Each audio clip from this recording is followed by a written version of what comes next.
안녕하세요. 수필가 김숙녀입니다. 저는 수필을 저 나름대로 마음을 씻는 성찰이라고 봅니다. 그 성찰로 불안과 어두운 터널에 빛을 보내는 일이 수필입니다. 그 빛으로 한 송이 꽃을 피워내는 것이지요. 그냥 마음 내키는 대로 쓰는 글도 아니요. 경험만 쓰는 생활글이 아니라 따뜻한 가슴에서 녹아 삶을 변화시키는 꽃 한 송이가 되는 것입니다. 자기 체험으로부터 나오는 따뜻함이 상상이나 어떠한 형상까지도 품을 수 있는 좁은 자기만의 세상을 넓은 세상과 관계를 맺어주는 글입니다. 북 가는 대로 일필희지의 쾌감을 누렸다면 그 또한 수필의 진수라고 할 수 있겠지요. 그것은 아마도 갈고 닦은 최고 품격에 도달한 것이라는 뜻이겠지요. 글을 갈고 닦으면 삶이 성숙한 생활로 이어지게 만듭니다. 삶이 곧 예술이 되는 작업이지요. 그 작업이야말로 수필가들이 할 수 있는 값진 노동이 아닌가 생각합니다. 여기서 제가 쓴 작품 하나를 소개할까 합니다. 시부모님과 함께 살면서 피운 몇 송이의 꽃이 있습니다. 그 중에서 첫 아이를 임신했을 때 피운 작은 한 송이 거미를 읽어보겠습니다. 거미, 김숙녀. 노처녀란 말을 들으며 엄내 언니 집에서 직장을 다닐 때였다. 그 집 아래채에 신혼부부가 들었다. 시댁에서 몇 달 살다가 다행히 신랑이 관서에 취직이 되어 저금나듯 엄내로 나왔다는 그 세댁은 나보다 3살 어렸다.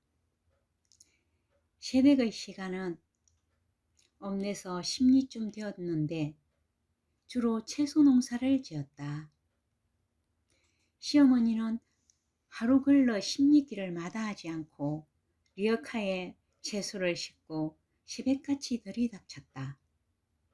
세댁은 시어머니가 실어다 놓은 채소를 다듬었다. 채소가 많을 때는 밤에까지 다듬어야 했다. 다듬어진 채소는 시어머니가 시장에 내다 팔았다. 세댁은 팔을 잘 다듬었다. 손이 어찌나 빠른지 깨끗하게 다듬어진 팥단이 금방 몇 단씩 쌓였다.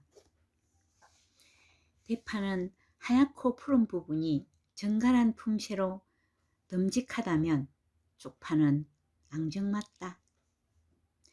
세댁은 짭짤한 간장에 쪽파를 송송 썰어 고춧가루, 깨소금, 참기름을 함께 넣어 파간장을 일수 만들었다.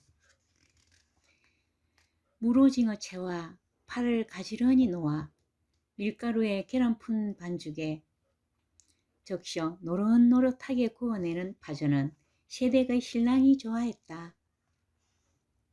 그렇지만 세댁 내외가 마음껏 먹을 수 있는 채소는 가지였다.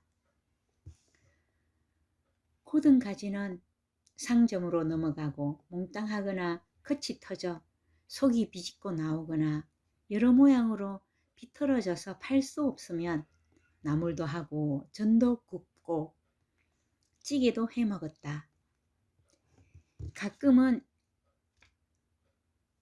위채 언니 집에도 가져와서 반찬값이 들지 않는다며 수줍게 웃었다. 때론 언니도 세댁이 보내온 부침개 접시에 과일을 담아 나에게 심부름을 시키곤 했다. 세댁은 요즘 들어 잠이 부쩍 많아져 저녁잠이 짙어지고 새벽잠이 길어졌다. 리어카를 끌고 온 시어머니의 잔소리를 듣는 일이 늘어났다. 저녁상 앞에 신랑과 마주 앉아 세댁은 부지런한 어머님 때문에 아무리 열심히 해도 칭찬을 듣는 일이 없다며 부르퉁하다. 그런 밤은 신랑도 팔을 긋고 채소 손질을 한다. 마늘 까기, 전구지 다듬기, 깻잎을 간종거리다 보면 밤 12시가 넘는다. 순자른 깻잎을 포개어 한 단 한 단 묶는 일은 지루한 일이다. 그런데 이날만큼은 시간이 절로 갔다. 도란도란 속마음을 실컷 보일 수도 있었다. 새댁의 신랑은 동네 사람들이 땡맨이라는 별명을 붙여 불렀다. 제 시간에 점심을 먹으러 오고 퇴근을 하고 고개를 약간 숙이고 다니지만 만나는 사람마다 어른아이 할 것 없이 인사를 거르는 법이 없었다. 방 안에는 이른 봄부터 늦은 가을까지 채소에 묻은 흙과 함께 별별 곤충들이 다 드나들었다. 상추나 배추를 다듬는 날이면 민달팽이가 어디에 숨어 있다가 나오는지, 새벽에는 하수구 주위에 오글오글 모여서 번질한 금긋기 놀이를 했다. 새댁은 콩벌레, 노래기, 딱정벌레, 귀뚜라미, 심지어 지네까지도 헌종이로 눌러 잡았다. 그러면서도 금이 앞에서는 오금이 저렸다. 그날 아침엔 낯선 금이 한 마리가 이리저리 작은 방 바닥에 기어다녔다. 새댁은 우당탕 문을 열고 들어가 이불을 들치며 자고 있는 신랑을 세게 흔들었다. 이봐요. 일어나. 얼른 일어나 봐요. 어서요. 와 이렇구네. 신랑이 놀라 속옷바람으로 허둥지둥 새댁을 따라 나왔다. 몸에 금색 줄이 그어진 큰 거미가 긴 발로 이리저리 두리번거리듯 기어다녔다. 저것 좀 웃져봐요. 저것이 천장뒤로 들어가면 큰일 나요. 빨리 좀 잡아요. 연방 숨 넘어가는 새댁과는 달리 신랑은 전혀 심각하지 않는 표정이었다. 방에 들어가더니 책꽂이 한 켠에서 큰 종이봉투를 찾아 들고 나왔다. 봉투의 아구를 있는 대로 벌리면서 살살 다가갔다. 입이 벌어진 봉투를 금이 앞에 들이댔다. 무엇이든 빨아들이고 말 것 같은 커다란 동굴이 입을 쩍 벌리고 금이의 앞길을 막았다. 들어가. 새댁은 신랑이 하는 양을 의심에 찬 눈으로 바라보았다. 신랑의 표정이 꽤나 심각해 보였기 때문에 아무 말도 하지 못했다. 들어가. 어서 들어가. 신랑은 거미를 얼렸다.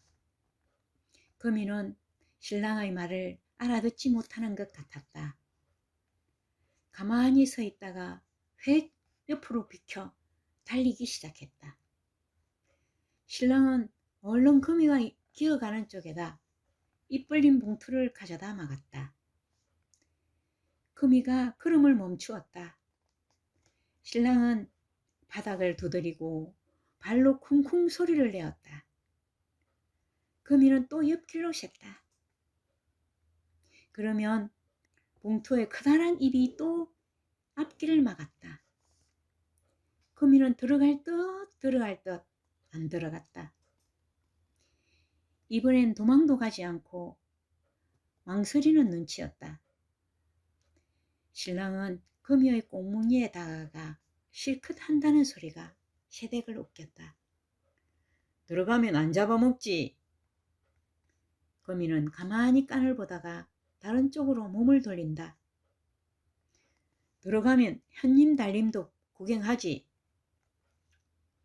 거미를 살살 꼬드기다가 달래다가 애를 썼다. 봉투에 벌린 아가리를 이리저리 피하다가 들어가려는 듯 가만히 있다가도 다른 쪽으로 기어갔다. 거미는 우왕좌왕 더 빨리 움직였다. 신랑은 거미 앞길을 막는 데만 정신이 팔려 있었다. 찬장에 머리를 들이받고 쌀통에 엉덩이를 부딪혀도 무감각한 것 같았다. 한동안 기어가는 금이를 이뿔린 봉투 안으로 들어가라고 애원을 하였다. 금이는 신경질이 나는 듯 했다. 방향을 종잡을 수 없이 동작도 훨씬 빨라졌다. 갑자기 쉐댁 쪽으로 달려왔다. 마치 성난 콧불소처럼 어머나 뭐하는기요? 기겁을 하며 신랑 뒤로 몸을 숨겼다. 신랑은 가만히 있어 봐요. 어머니가 아침 금이는 잡으면 안 된다고 했다오. 그 말이 떨어지기가 바쁘게 금이가 슬금슬금 봉투 안으로 들어갔다. 신랑은 옳다구나 큰 봉투 입을 훔쳐잡고는 불이 나게 나가 마당가 화단에 봉투를 틀어댔다. 금이가 화단의 흙바닥에 떨어졌다. 잘 살아라. 잘 살아라. 신랑은 손짓을 했다. 신랑은 옷이 다 젖었다. 젖은 속옷을 갈아입고 밥상머리에 앉은 신랑을 보며 쉐댁은 나오르는 웃음을 꾹 누르고 짐짓 정중한 표정으로 말했다. 아이고 금이 살리느라 고생하셨습니다. 신랑은 씩 웃었다. 아침 금이는 복을 가져온다 했거늘 퍽이나 어기양양해 했다. 그리고는 출근이 늦었다며 후다닥 달려나갔다. 그런 신랑을 보며 쉐댁은 더는 웃음을 참지 못했다. 며칠 뒤 마당가 석류나무와 작은 감나무 사이에 둥그런 거미집 하나가 이슬방울을 달고 떠올랐다. 거미줄에 달린 거미는 아침에 매달린 이슬방울을 세면서 사색에 들곤 했다. 신랑이 다가가면 거미가 그물을 흔들었다. 그러면 신랑이 뭐라고 말을 걸었다. 쉐댁에게는 잘 들리지 않았다. 여름이 가고 가을이 왔다. 거미도 제법 통통하게 살이 올랐다. 거미의 줄무늬가 더욱 선명해졌다. 쉐댁은 입덧이 났다. 속이 메스꺼우면 마당가로 나가 익어서 벌어진 석류알을 서너 개씩 따먹었다. 어서 들어가, 어서 들어가. 신랑이 금이랑 씨름하던 장면이 웃음을 물고 떠올랐다. 그러면 슬그머니 속이 가라앉았다. 내 눈꼴이 시도록 쉐댁은 신랑 자랑을 했다. 천일야화처럼. 나는 이듬해 봄에 언니 집에서 나와버렸다. 글 중에서 쉐댁은 금이를 무서워합니다. 인간에겐 불안을 안고 가슴을 재고 살아가는 일이 많습니다. 하나님께서 사람을 원래 즐겁고 자유롭고 평화로운 생활을 영위할 수 있게끔 만들었습니다. 그런데 공포나 불안의 대상이 있으면 평화로운 생활을 할 수 없습니다. 쉐댁은 옴삭달싹 할 수 없는 상대가 금이입니다. 어떤 사람은 개가 무섭고 어떤 이는 고양이가 무섭고 또 어떤 사람은 바퀴벌레를 무서워합니다. 그 중에서도 사람이 제일 무섭다는 말도 있습니다. 어떤 것을 무서워한다는 뜻은 그것에 억압당하고 있다는 증거입니다.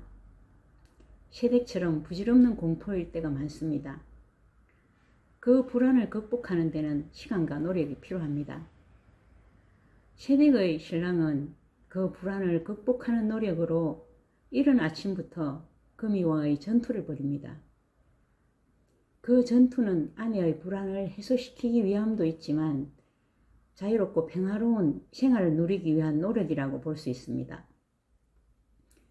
아침 금이는 복을 가져온다는 어머니의 말은 미물에 대한 애정을 나타내는 말이기도 합니다. 가만히 있어 봐요. 어머니가 진거미는 잡으면 안 된다고 했다오.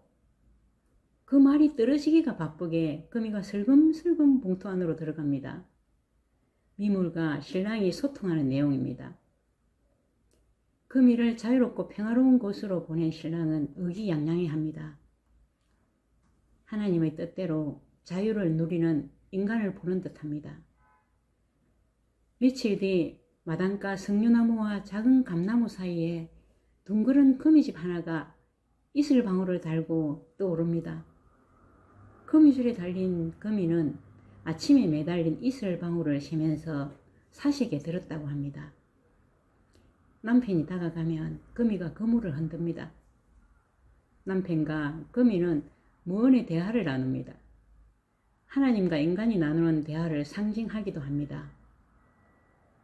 거미의 이슬방울 또한 밝은 미래를 뜻합니다. 거미줄에 이슬이 맺히는 날은 아주 화창한 날이니까요. 화창하고 밝은 미래를 암시하며 세댁은 입뜻을 합니다. 가정을 이루어 자녀를 낳아 기르는 것이 제일 아름다운 세상을 이어가는 것이라 여기는 것입니다. 거미가 실로 집을 짓듯이 수필은 이런 아름다운 집을 짓는 노동입니다. 그 노동으로 몸속에 비단을 채웁니다.